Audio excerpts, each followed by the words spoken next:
Committee to order. If I could have all my committee members please take their seats. Thank you. Yeah, Pat Volkin, forgot my license. After all that time and on. All right, I'm going to begin with a prayer. If you all bow your heads with me. Lord, thank you for this beautiful day. Thank you for this great weekend. We just ask that during these busy days ahead that you just give us your grace and your wisdom and your discernment.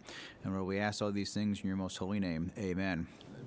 All right, we have got 5 bills on the calendar today. We're going to begin with our very own Majority Caucus Chairman, Senator Shawn Still. For those that are here who want to sign up on a bill, you'll see that those sign-up sheets are right there in front of you. Please fill out all parts of those because we're going to pick them up in just a moment. So again, if you want to speak on a bill, please fill those up in the next few moments. As we begin testimony, beginning with Senate Bill 570, and I just want to commend Senator Still for his amazing leadership on this issue and how much of a difference it makes to people throughout our state. Senator, I'll turn it to you. Thank you, Chairman. Thank you, Committee. Good to see y'all. For some of you, it's the second or third time already today. So, Senate Bill 570.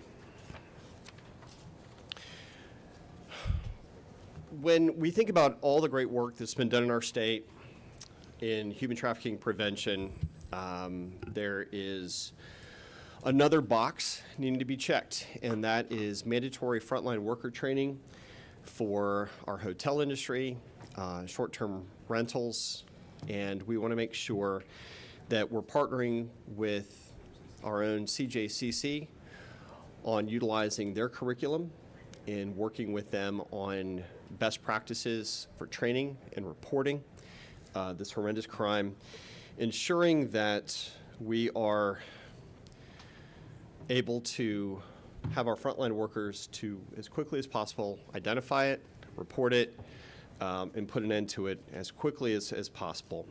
This bill has been vetted for months with the help of all the various hotel groups and short-term rental groups.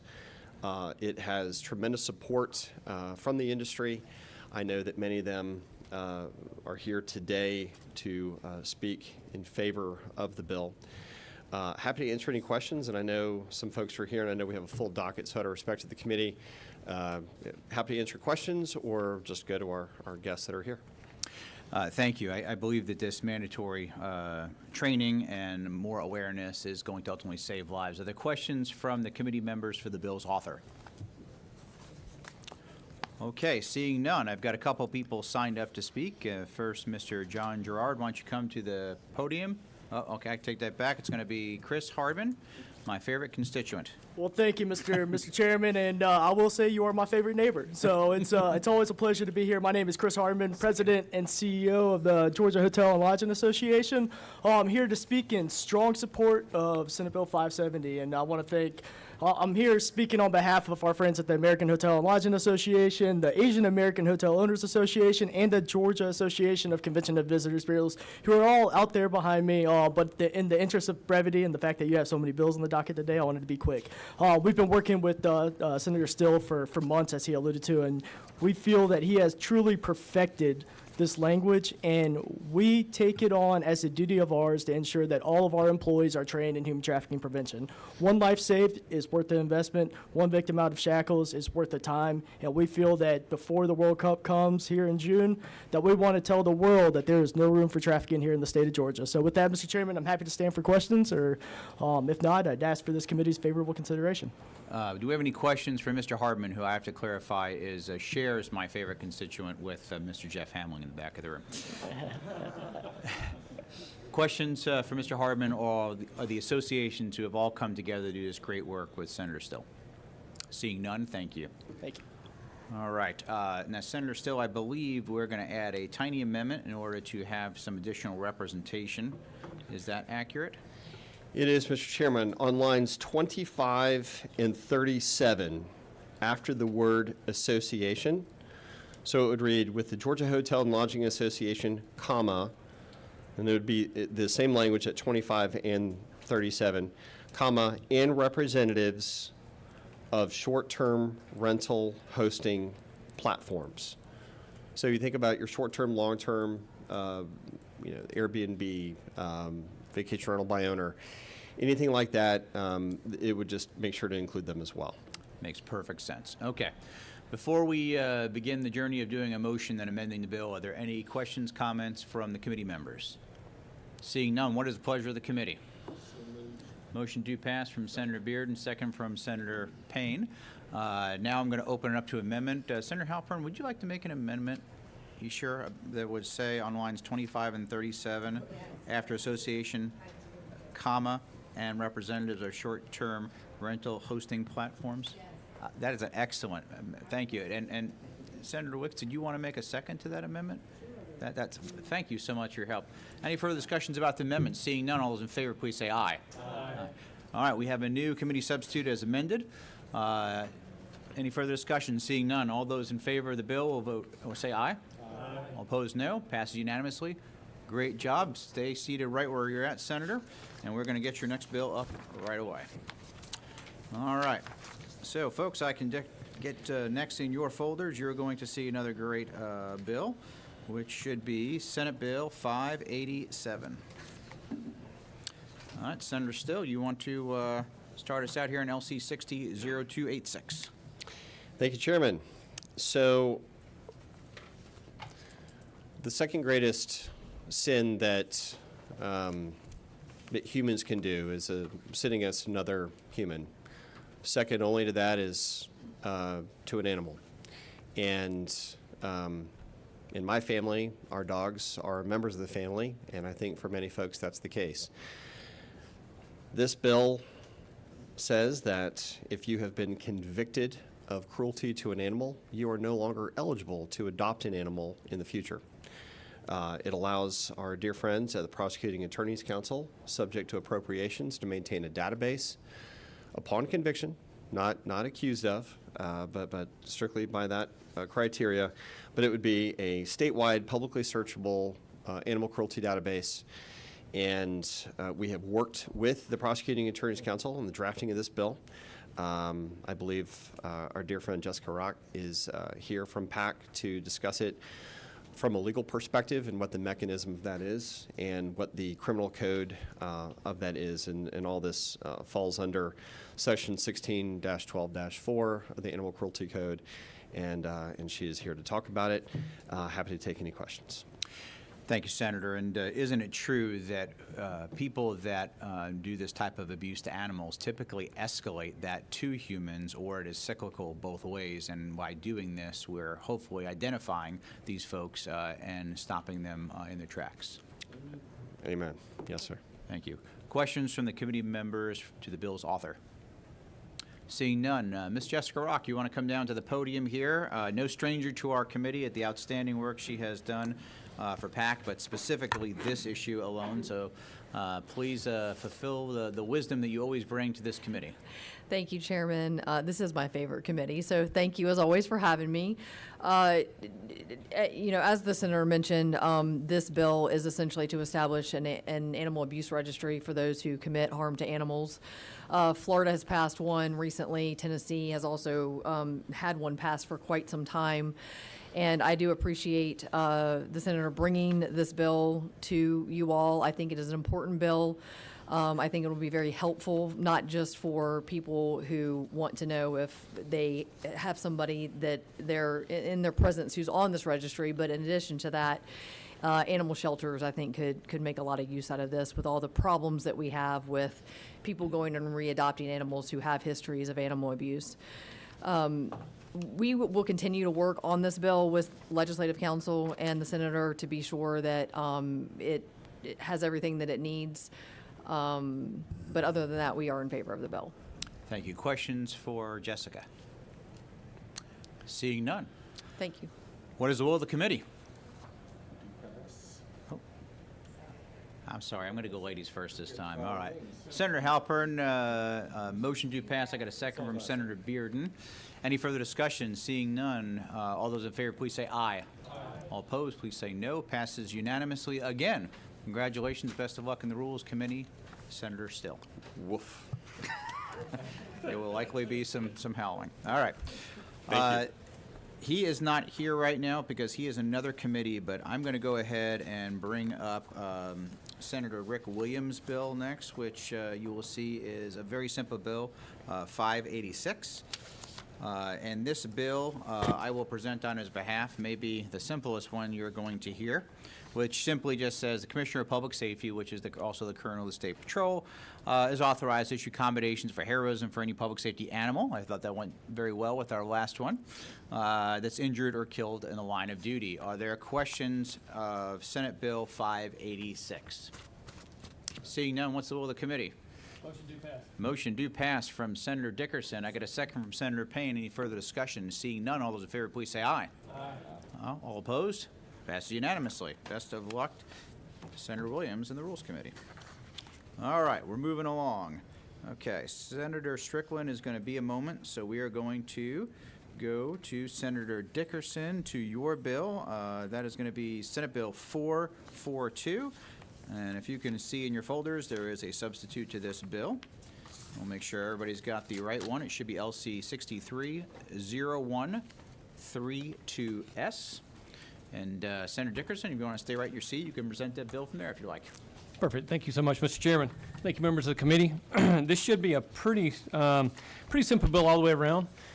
This revolves around a commercial driver's license here in the United States and here in Georgia. And when we say commercial driver's license, that encompasses a lot of different things, but most commonly it's going to represent tractor trailers, 18-wheelers, the large trucks that you see on the road. So this is, as we've all seen over the last couple of years, we've had a lot of accidents here in our state and surrounding states that have involved individuals of these commercial vehicles that couldn't read English, couldn't write English, and a lot of times couldn't even operate the vehicle. So the commercial driver's license it's a federal program, and it's each state handles it slightly differently, but for the most part, they have to abide by the same testing requirements. So there was a couple things for this one that came straightforward. So this revolves around non-citizens, and so there's two parts to this. The first part says that if you're a non-citizen and you get a commercial driver's license issued here in the state of Georgia, that driver's license will now expire either when your visa expires or within 5 years, whichever one is sooner. That's the first part. The second part says that if you are a non-citizen and you transfer your commercial driver's license from another state to the state of Georgia, that you'll have to retake the written test, which is the skills test, and the driving test, again, just where we can verify that you can read English, write English, and you can, in fact, operate a tractor trailer and commercial driver's license. So, Mr. Chairman, be happy to take any questions from anybody if they have it. Well, Senator, isn't it true that you have a great deal of experience in this subject matter? That is true, sir. I have 32 years of experience in transportation, specifically in this industry. Thank you for your hard work on this bill, and I want to commend you also for the work with the Department of Driver Services and the other interested parties. Questions of committee members? I see one from Senator Bearden. Thank you, Mr. Chairman. When they take the test, is that in English only, being CDL? It is. Okay, and I'm going to hold for just a minute, just in Okay. case there's other questions. That's fine. All right. looking at this one. Other questions from the committee members? Senator Halpern?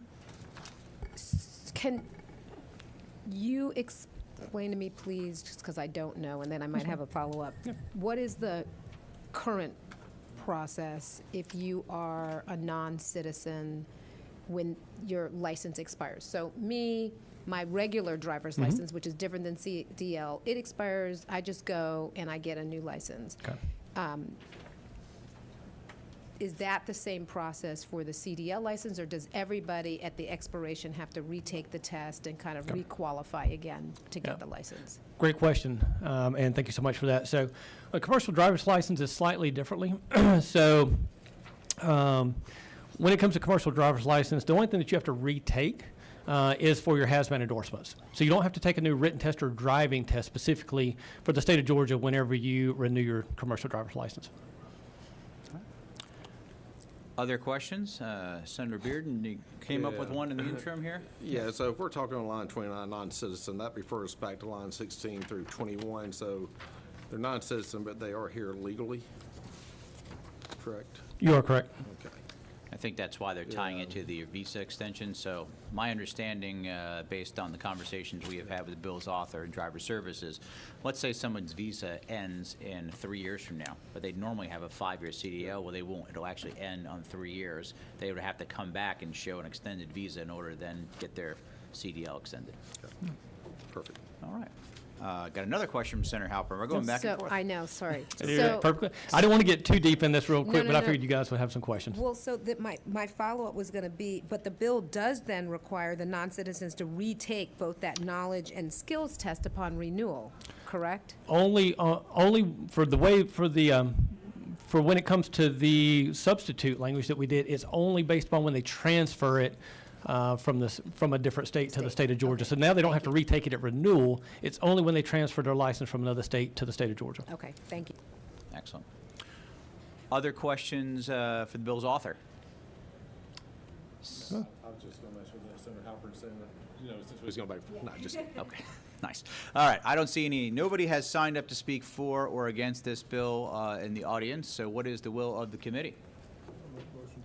Motion to pass from Senator Payne. Do I have a second? Second from Senator Bearden. Any further discussion from the committee members? Seeing none, all those in favor, please say aye. Aye. All opposed, please say no. Passes unanimously. Best of luck in the Senate Rules Committee to you. Thank you, Mr. Okay, Chairman. we've got one bill left for Senator Strickland, and in order to help him out, I'm going to present his bill for him as well. This is Senate Bill 569, LC 394969, that is in your folders.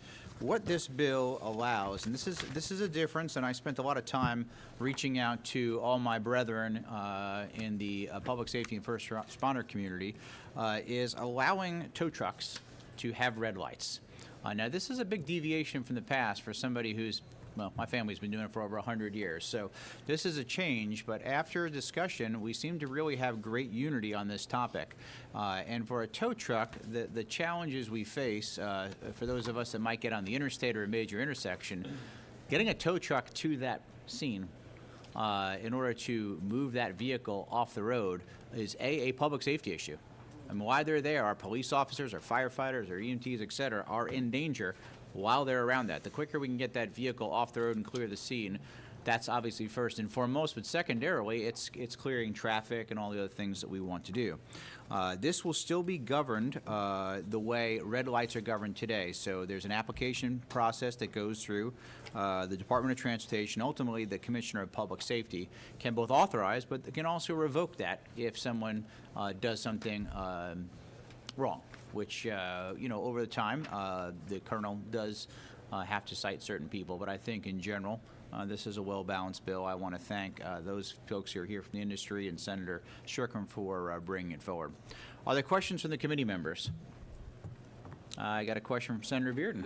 It's more of a statement. I see what you're doing. Had great tow truck operators back in law enforcement doing amazing stuff, but I will have to say I got concerned about putting emergency red lights on a tow truck.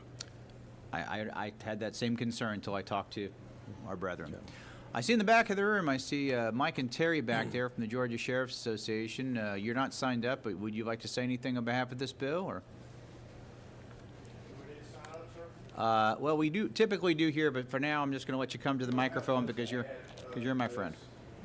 Your comments? Would you come to the microphone and tell us who you are? Terry Norris of the Georgia Sheriff's Association. We don't have much to add to this. Your comments are relevant in terms of the need to get people to the scene, to clear the scene, much like we did with the HERO units and the CHAMPS units. So that is the case. The only concern, or not even a concern, question is, who are we talking about? Because there are a lot of people that make a living towing vehicles that may or may not meet these requirements. And making sure the right people have the right emergency equipment is pretty vital for everyone, I think. So I think we'll watch the bill, and if there's a way to improve the bill and make sure that those things are considered, then I think sheriffs will be fine with it. Thanks, Chair. And I know that Senator Strickland and I will be happy to work with you on that Well, as well. yes, sir. Thank you. Yep. All right. Last question then. I've got one more question. Usually Senator Halpern goes next, but you go ahead. No, go ahead. I would feel better if it was being used for that type of law enforcement function go into an accident of go into a crash on the interstate that the police are working. I don't know if we could do that, but that would make me feel better if we know that they're using these emergency red lights, which are usually reserved for ambulance and fire trucks, that it is a law enforcement type Well. mission they're going with. Good news, the bill's author has now arrived. Come on down, Senator Strickland. I've actually presented your bill. I presented your bill for you, and we just heard from Terry Norris with the sheriffs. Everybody good or Well, we got a great question right now from Senator Bearden, so you're on the hot seat. As we was discussing with the sit-in chairman of this bill, I do have concerns about red lights being on tow trucks. I just brought up the question, is there room to work on this bill to, those red lights can only be used on a tow truck when it's en route to the scene of an accident upon the law enforcement request, basically. Yeah, so can I back up and just give a little bit of context? You can go ahead and start from the beginning, Senator. Because I want to directly answer that question. So the issue we have is 2 years ago, we passed legislation that confirmed that, well, that made wrecker trucks not emergency vehicles. We also confirmed that the use of amber lights can still occur for a wrecker truck, but not when they're going to the scene. And so we have an issue now where under federal law, wreckers are deemed to be federal vehicles. Under state law, they currently are not.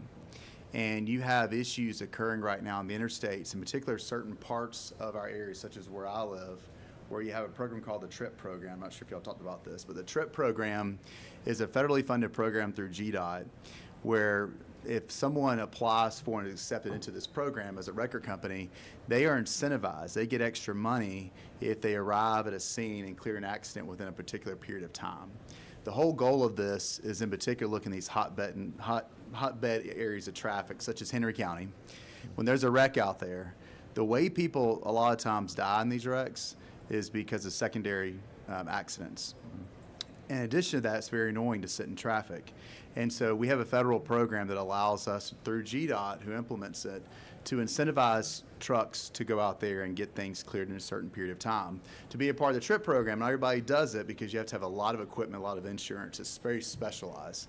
Cobb County, Bartow County, Fulton County, Henry, all on these interstate corridors, Gwinnett. That's where you're going to see these companies that are trying to clear these wrecks. The problem we have under the law right now, though, is there's no way for a wrecker to get to an accident scene without breaking the law. They can't get there. They can't get around traffic because they can't use amber lights to do so. It's illegal. They can't do anything unless they have, a police escort. But then all of a sudden what happens, too, it's also really important to note, an accident becomes a trip scene when an officer or a hero person on scene says, hey, this is bad enough. We got to get somebody out here quickly to get this trailer pulled off the road or whatever it is. And so it's then tripped. And then these wrecker companies, which are trained to do this, are on call 24/7, and they respond very quickly. The only other alternative I see is to require police escorts. Nobody wants to do that and take officers off the road to go get a wrecker. And everybody's out there sitting, waiting for a scene to be cleared. So the way I drew the bill, under current law, the Commissioner of the Department of Public Safety can issue red light permits. The problem is it's very broad. And so it doesn't say who necessarily gets them. There's so much discretion there that I think you see a hesitancy for a reason to issue red light permits, because you don't want wrecker companies every corner of our state operating like ambulances running to scenes.